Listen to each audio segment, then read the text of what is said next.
নমস্কাৰ সন্মানীয় অভিভাৱকসকল আৰু মোৰ মৰমৰ ছাত্ৰ ছাত্ৰীসকল। আজি মই এই ভিডিঅ'টো বনোৱাৰ এটা উদ্দেশ্য আছে।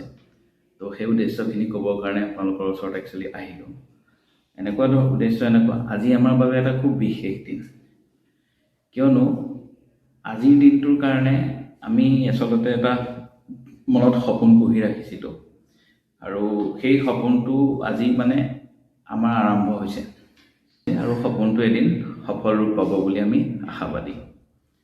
গতিকে এই আৰম্ভণিতে আমাৰ এটা নতুন আমি পৰিৱৰ্তনৰ কথা চিন্তা কৰি আহিছিলোঁ আৰু এটা সৰু চিন্তাৰ পৰাই বহুত ডাঙৰ এটা চিন্তা আৰম্ভ কৰিব পাৰি। তো এনেকুৱা ধৰণে কিছুমান চিন্তাত আমি কৰি আগবাঢ়ি আহিছিলোঁ। যদি আপোনাৰ সেনেকুৱা বিশ্বাস থাকে বা তেনে এটা চিন্তাই তেতিয়া এটা ডাঙৰ আন্দোলনৰ ৰূপলৈ পৰিৱৰ্তন হ'ব পাৰে। চ' সেনেকুৱা মনোভাৱেৰে আমি এটা নতুন চিন্তাধাৰাৰে আমি হিলষ্ট্ৰীম এডুটেক বুলি এটা কোম্পানী ফৰ্ম কৰিছিলোঁ আৰু ইয়াৰ এটা বিদ্যালয় নামেৰে এটা অনলাইন প্লেটফৰ্ম গঢ়ি তুলিছিলোঁ আৰু সেইটোৱে আমাৰ আছিলে এটা সপোনৰ উদ্যোগ।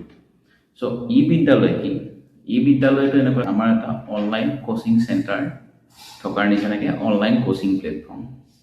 আৰু ইয়াক আমি সৃষ্টিৰ আঁৰত কিছুমান আমাৰ কথা আছে। সেই সৃষ্টিৰ আঁৰৰ কথাখিনি এনেকুৱা ধৰণৰ আছিলে, আমি বহুদিন ধৰি এটা বাস্তৱ ঘটনা আমি লক্ষ্য কৰি আছিলোঁ। তো সেনেকুৱা ধৰণৰ ঘটনাবিলাক এনেকুৱা আছিলে যে নগৰৰ ছাত্ৰ ছাত্ৰীৰ ওচৰত বহুত উন্নত শিক্ষক, বহুত উন্নত পথ প্ৰদৰ্শক আৰু বহুত সুযোগ থাকে, কিন্তু আমাৰ বহু সময়ত দেখোঁ আমি গ্ৰাম্যাঞ্চলত থকা সেই ছাত্ৰ ছাত্ৰীসকলে সেই সুযোগ সুবিধাবিলাক লাভ নকৰে। চ' নকৰাৰ কাৰণে কিছুমান ক্ষেত্ৰত তেওঁলোক অলপমান জ্ঞানত পিছ পৰি থাকে, জ্ঞানৰ ধাৰণাত পিছ পৰি থাকে। চ' ইয়াৰ অৰ্থটো এইটো নহয় যে অকল মেধা ছাত্ৰ ছাত্ৰীসকল চহৰতেই জন্ম লয়, গাঁৱত তেনেকুৱা কোনো ল'ৰা ছোৱালী জন্ম লয়, সেইটো নহয়।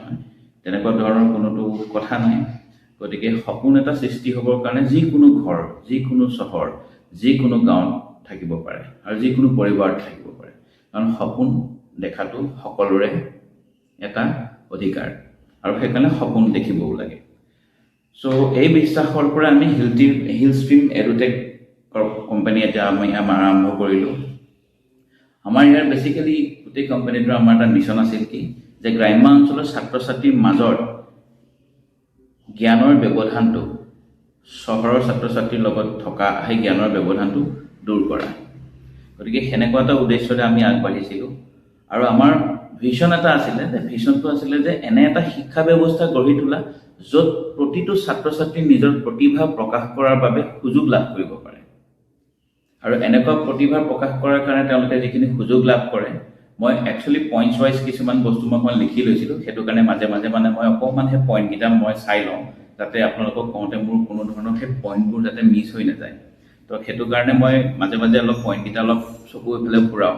তো সেইটো কাৰণে বা আপোনালোকে বেয়া নাপাব, মই পইণ্টখিনি মনত ৰখাৰ কাৰণে দৰকাৰ, কাৰণ কথাকেইটা বহুত ইম্পৰ্টেণ্ট আচলতে ক'ব লগা, যাতে কোনো ধৰণৰ মাজত সৰু সুৰা পইণ্টছ মিছ হৈ নাযায়। চ' আমি এনেকুৱা এটা ভিছনেৰে আগবাঢ়িছিলোঁ য'ত প্ৰতিজন ছাত্ৰ ছাত্ৰীয়ে নিজৰ প্ৰতিভা প্ৰকাশ কৰাৰ কাৰণে সুযোগ লাভ কৰিব পাৰে। আৰু বেচিকেলি মই ছাত্ৰ ছাত্ৰীসকলক এটা কথা ক'ব বিচাৰোঁ যে সফলতা কেৱল কোনো পৰিয়ালৰ গৌৰৱ নহয়, ই এখন সমাজৰো এটা গৌৰৱ। গতিকে সফল হোৱাটো বা সফল অকল এনেকুৱা নহয় যে কোনোবাই নম্বৰ পালে ফাৰ্ষ্ট ডিভিজনত সফল হ'ল, সেইটো সফল নহয়। সফল সুনাগৰিক হৈ নিজক গঢ় দিব পৰাটো হৈছে এটা সফলতা, আৰু সেইটো সফলতা অকল ঘৰখনেই নহয়, এটা সমাজৰো গৌৰৱ হৈ পৰে। তো সফলতা বিভিন্ন দিশৰ পৰা আহিব পাৰে। তো সেইটো কাৰণে সেই বস্তুটো খুব জনা দৰকাৰ যে অকল নম্বৰ পোৱাটোৱেই সফলতা নুবুজায়। তো সেইখিনি কথাৰ কাৰণে মই কথাখিনি আৰম্ভ কৰিছোঁ। আমাৰ উদ্দেশ্যটো আপোনালোকক কি, যে আমি এটা নতুনকৈ ইলেক্ট্ৰনিক মাধ্যমত বিদ্যালয় নামেৰে এটা অনলাইন কোচিং এপ্লিকেশ্যন আনিছোঁ। সেই এপ্লিকেশ্যনটোৰ আঁৰৰ কথাখিনি আপোনালোকক অলৰেডি ক'লোঁ, যে আমি এটা সপোন দেখি আছিলোঁ যে আমাৰ গ্ৰাম্যাঞ্চলৰ ল'ৰা ছোৱালীখিনি আৰু চহৰ অঞ্চলত বাস কৰা ল'ৰা ছোৱালীখিনিৰ মাজত জ্ঞানৰ এটা ব্যৱধান আছিলে। কাৰণ সেইটো টেকন'লজিকেল কাৰণতো হ'ব পাৰে আৰু বিভিন্ন ধৰণৰ ইনফ্ৰাষ্ট্ৰাকচাৰৰ ক্ষেত্ৰতো হ'ব পাৰে। সো সেই জ্ঞানৰ ব্যৱধানটো দূৰ কৰাৰ কাৰণে আমি এটা অনলাইন কোচিং প্লেটফৰ্ম আৰম্ভ কৰিছোঁ। ইয়াৰ উদ্দেশ্য এনেকুৱা হয়, কাৰণ কি হয়, আজি ডেটত যদি কোনোবা এখন স্কুলত কিবা শিক্ষকতা কৰা শিক্ষকসকলে খুব মনোযোগেৰে গাঁৱৰ ল'ৰা ছোৱালীখিনিক তেওঁলোকে শিক্ষাদান কৰে, কিন্তু কি হয়, চিলেবাছখনৰ প্ৰেছাৰত কেতিয়াবা কিছুমান বস্তু তেওঁলোকৰ হাততো স্কিপ হৈ যাব পাৰে, বা ল'ৰা ছোৱালীখিনিয়ে কিছুমান বেছটো নুবুজাকেও আগবাঢ়ি গুচি যোৱা হয় বা তেওঁলোক গুচি যায়। তো সেনেকুৱা ক্ষেত্ৰত কি হয়, টাউনত কিছুমান কোচিং চেণ্টাৰ আছে যিটোৱে একাডেমিক ছাপোৰ্ট দিয়ে, স্কুলত থকা ল'ৰা ছোৱালীখিনিক একাডেমিক ছাপোৰ্ট এটা দিয়ে বাহিৰৰ ফালৰ পৰা। সেই একাডেমিক ছাপোৰ্টটো পোৱাৰ কাৰণে সেইবিলাকেই হৈছিলে কোচিং চেণ্টাৰ। সেই একাডেমিক ছাপোৰ্ট দিয়া কোচিং চেণ্টাৰবিলাক যিহেতু চহৰত অলপ বেছি, সেইকাৰণে গ্ৰাম্যাঞ্চলৰ ল'ৰা ছোৱালীবিলাকে সেই সুবিধাটোৰ পৰা অলপমান বঞ্চিত হৈ থাকে, কাৰণ তেওঁলোকৰ অলপমান নিজৰ অহা যোৱাৰ অসুবিধা, সময়ৰ অভাৱ, বহুত ধৰণৰ আৰ্থিক ক্ষেত্ৰতো অকণমান কিছুমান বাধা আহি পৰে। তো এনেকুৱা ধৰণৰ বস্তু, তো সেইখিনি চিন্তাধাৰা কৰি আমি ভাবিছিলোঁ আমি অনলাইন এনেকুৱা এটা কোচিং প্লেটফৰ্ম গঢ়ি তোলোঁ, য'ত গ্ৰাম্যাঞ্চলত বাস কৰা প্ৰতি ঘৰৰ মানুহৰ প্ৰতিজন ছাত্ৰ ছাত্ৰীয়ে অষ্টম শ্ৰেণীৰ পৰা দশম শ্ৰেণীলৈকে যিখিনি পঢ়ি আছে আৰু আমাৰ অসমীয়া মাধ্যমৰ সেৱাৰ আণ্ডাৰত পঢ়ি আছে, আমি সম্পূৰ্ণ অসমীয়া মাধ্যমত এটা নতুন চিন্তাধাৰাৰে তেওঁলোকক অংক, বিজ্ঞান, ইংৰাজী আৰু সাধাৰণ জ্ঞানৰ এটা সম্পূৰ্ণ জ্ঞান তেওঁলোকক প্ৰদান কৰা, আৰু তাৰ সম্পূৰ্ণ ভেটিৰ যিটো শিক্ষাৰ মূল ভেটি, প্ৰতিটো ছাবজেক্টৰ যাতে ভেটিটো তেওঁলোকক সম্পূৰ্ণ শুদ্ধভাৱে তেওঁলোকক শিকায়, তেওঁলোকৰো যাতে সেই ভেটিটো মজবুত কৰি তোলাটোৱে হৈছে আমাৰ উদ্দেশ্য। আমাৰ উদ্দেশ্যটোত আমি আগবাঢ়িছোঁ। তাৰ হিচাপে আমি প্ৰথম পদক্ষেপ হিচাপে আমি এপ্লিকেশ্যনটো লঞ্চ কৰিছোঁ। আৰু আমাৰ কোনো এনেকুৱা উদ্দেশ্য নহয় যে ল'ৰা ছোৱালীবিলাকে নম্বৰ পাওক। আমি আগতেও ক'লোঁ, মই কথাখিনি আগত কৈ আহিছোঁ, যে আমি বিচাৰোঁ যে সমাজত তেওঁ এজন সুনাগৰিক হিচাপে আৰু নিজকে এজন জ্ঞানী মানুহ হিচাপে যাতে প্ৰতিষ্ঠা লাভ কৰিব পাৰে। চহৰ আৰু গ্ৰাম্যাঞ্চলৰ শিক্ষাৰ মাজৰ যিটো ব্যৱধান আছে, সেই ব্যৱধানটো যাতে তেওঁলোকৰ পৰা আঁতৰি যায়, সেইটো সুবিধাৰ বাবে সেইটোক আমি সহযোগিতা আগবঢ়াবৰ কাৰণে আমি অনলাইন এটা কোচিং প্লেটফৰ্ম আনিলোঁ। যিহেতু এটা অনলাইন কোচিং প্লেটফৰ্ম আনোতে আমি যিখিনি শিক্ষক লওঁ, যিখিনি ভাল ভাল শিক্ষকতাৰ মানুহ থাকিব, তেওঁলোকেও শিক্ষকতা কৰিব, যাৰ পঢ়োৱাৰ ইচ্ছা তেওঁলোকো আহিব। গতিকে কোনো ধৰণৰ অনলাইন কোচিং প্লেটফৰ্ম বা ক'ৰবাত কোচিং চেণ্টাৰ হ'লেও ধৰক আপোনালোকক কোনো বিনামূলীয়াকৈ দিব নোৱাৰে। যিহেতু আমাৰ এইটোতো চৰকাৰী অনুষ্ঠান নহয়, আমি এটা ভিছনত আগবাঢ়িছোঁ।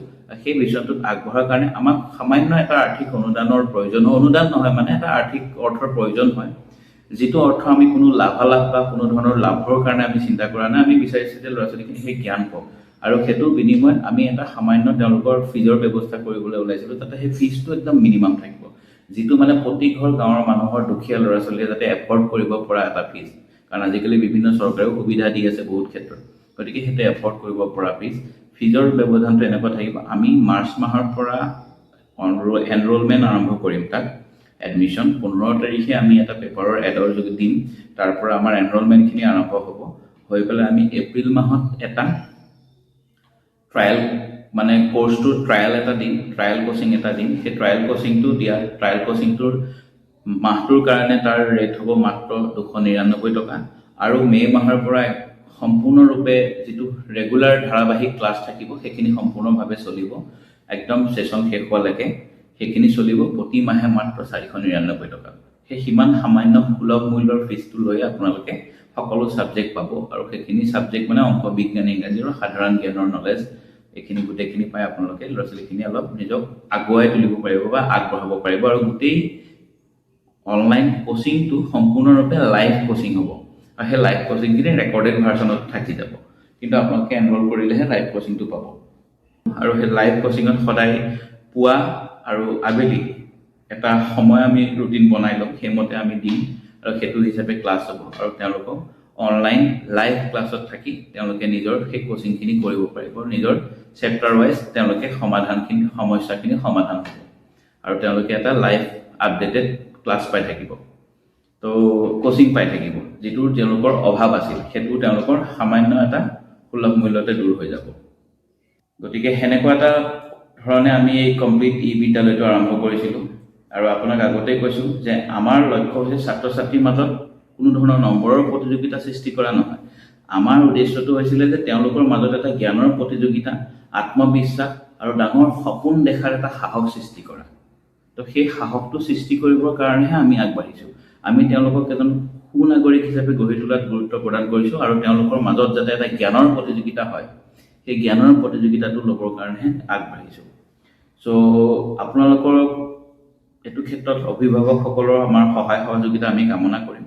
গতিকে এইটো ক্ষেত্ৰত আপোনালোকে অলপ সহায় কৰিব বুলি আমিও আশাবাদী আৰু আমি অৰ্গেনাইজেশ্যনটো ফৰ্ম কৰোঁতে মোৰ লগত মোৰ আৰু এজন কো-ফাউণ্ডাৰ আছে চ' আমি আজি তেখেত বৰ্তমান এই ভিডিঅ'টোত অহা নাই চ' আমি দুয়ো নেক্সট এটা ভিডিঅ' আপোনালোকক শ্বেয়াৰ কৰিম সেই ভিডিঅ'টোত আপোনালোকে দেখা পাব যে আমি কেনেকৈ কোৰ্চটো কৰিম বা কি ধৰণে আগবাঢ়িম তো সেই কথাখিনি আমি আপোনালোকক ক'ম সম্মুখে যদি মই আপোনালোকক আজি এই ভিডিঅ'টো ক'ব বিচাৰিছোঁ এই ভিডিঅ'টো কৰি দিয়াৰ আজি উদ্দেশ্য হৈছে যে আমাৰ এটা সপোন আছিলে সেই সপোনটো আমি বাস্তৱত প্ৰতিফলিত কৰিবলৈ আগবাঢ়িছোঁ হিল ষ্ট্ৰীম এডুটেক নামেৰে এটা আমি অৰ্গেনাইজেশ্যন কোম্পানী এটা ফৰ্ম কৰি তাত আমি বিদ্যালয় নামেৰে এটা অনলাইন কোচিং প্লেটফৰ্ম ৰেডি কৰিছোঁ যিটো এপ্লিকেশ্যন হয় সেইটো আপোনালোকে প্লে ষ্টৰত উপলব্ধ হৈ থাকিব সেইটোৰ দ্বাৰা আপোনালোকে বহুতখিনি উপকৃত হ'ব যিখিনি গ্ৰাম্য অঞ্চলৰ ল'ৰা ছোৱালীয়ে সেই কোচিঙৰ পৰা দূৰ হৈ আঁতৰত থাকিব লগা হৈছিলে বা তেওঁলোকে এটা এক্সট্ৰা ছাপোৰ্ট পাবলৈ সুবিধা পোৱা নাছিলে সেই সুবিধাটো আমি অনলাইনৰ দ্বাৰা দিবলৈ আগবাঢ়িছোঁ